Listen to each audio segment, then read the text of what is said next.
Viele Nutzer glauben fälschlicherweise, dass die Musiknutzung auf TikTok und Instagram automatisch legal ist. Doch die Plattformen bieten Musikbibliotheken an, die oft nur für private Nutzung lizenziert sind.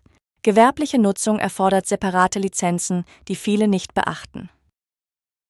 Die Unterscheidung zwischen privater und gewerblicher Nutzung ist oft unklar. Abmahnungen können Forderungen von über 200.000 € nach sich ziehen. Die Berechnung der Forderungen basiert auf der Lizenzanalogie, die oft zu überhöhten Summen führt. Bewahren Sie Ruhe bei Erhalt eines Forderungsschreibens. Nutzen Sie die kostenlose Erstberatung von Rechtsanwalt Kramarz, um Ihre Situation zu analysieren.